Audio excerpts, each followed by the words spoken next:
Elon Musk की company Starlink Bharat में satellite internet सेवाएं शुरू करने के बेहद करीब है। सरकार ने उन्हें global mobile personal communication bye satellite यानी GMPCS लाइसेंस के लिए सैद्धांतिक मंजूरी दे दी है, जिससे भारत के दूर दराज क्षेत्रों में हाई स्पीड इंटरनेट की सुविधा मिलने की उम्मीद है।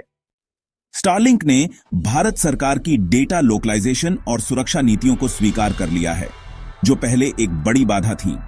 अब कंपनी को INA स्पेस और दूरसंचार विभाग से अंतिम मंजूरी का इंतजार है। इससे पहले कंपनी को बिना लाइसेंस के प्री बुकिंग करने के कारण अपनी सेवाएं रोकनी पड़ी थीं। GMPCS लाइसेंस भारत में सैटेलाइट इंटरनेट सेवाएं प्रदान करने के लिए जरूरी होता है। इससे स्टारलिंक को देश में अपने लो अर्थ ऑर्बिट यानी लियो सैटेलाइट नेटवर्क के माध्यम से इंटरनेट सेवाएं शुरू करने की अनुमति मिलेगी। स्टारलिंक की संभावित एंट्री से रिलायंस जियो और भारती एयरटेल जैसी टेलीकॉम कंपनियों में चिंता है। वे सरकार द्वारा सैटेलाइट स्पेक्ट्रम की कम कीमत पर आवंटन के प्रस्ताव का विरोध कर रहे हैं, क्योंकि इससे स्टारलिंक को प्रतिस्पर्धात्मक बढ़त मिल सकती है।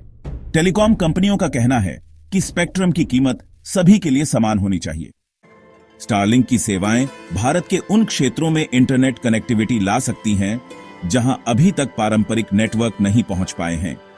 इससे डिजिटल डिवाइड को कम करने में मदद मिलेगी और देश के दूर दराज इलाकों में भी हाई स्पीड इंटरनेट की सुविधा उपलब्ध हो सकेगी।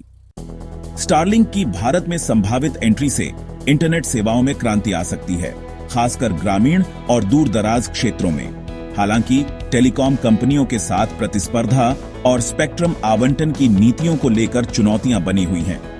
अब देखना यह होगा कि सरकार इन मुद्दों को कैसे सुलझाती है और स्टारलिंक की सेवाएं भारत में कब तक शुरू हो पाती हैं। अगर आपको लगता है कि स्टारलिंक जैसी तकनीक भारत के भविष्य को बदल सकती है, तो नीचे कमेंट में अपने विचार जरूर बताएं।